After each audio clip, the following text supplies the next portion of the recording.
in the Sin City series, in a lousy room in a lousy part of a lousy town. The night is hot as hell, but Marv is staring at a goddess that tells him that she wants him. Marv isn't going to spend a second wondering how he got so lucky, but as they embrace, she smells like angels ought to smell. As she climbs on top of Marv, the night gets even hotter as she shows Marv the time of his life, a time that he won't forget for a very long time. She falls against Marv, dripping with angel sweat. The perfect woman, the goddess, Goldie. She says her name is Goldie. 3 hours later, Marv has his pants on and his boots laced up as his head feels several sizes too big and that cold thing is happening to his stomach. But then Marv realizes that Goldie is dead. There's not a mark on her, but you'd have to check her pulse to realize those perfect breasts aren't moving the way they would if she was alive. She was murdered, and Marv was right here next to her when it happened, drunk and stoned just like she was. Marv wonders who would want Goldie dead, but he also wonders who was Goldie besides an angel giving a two-time loser like him the night of his life. But as Marv is trying to figure out what's going on, all of a sudden he hears something outside coming his way. The cops are telling him way too much as they're showing up before anybody but him and the killer could have possibly known there was a murder.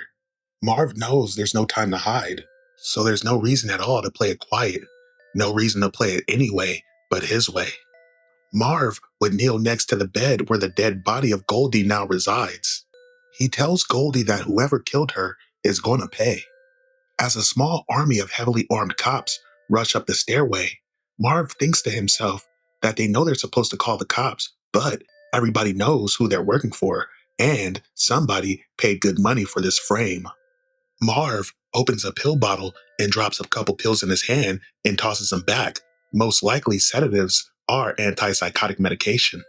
The police knock on the door telling Marv to open up, but Marv says he'll be right out. As the police are banging on the door, they have no idea what they're dealing with as Marv busts through the door, knocking all of them back. One of the cops attempts to take a shotgun to Marv, but he misses as Marv leaps over the stairway and falls down several stories. But as Marv is falling, he grabs onto the edge of the railing and pulls himself up, with several bullets just barely missing him, piercing his jacket.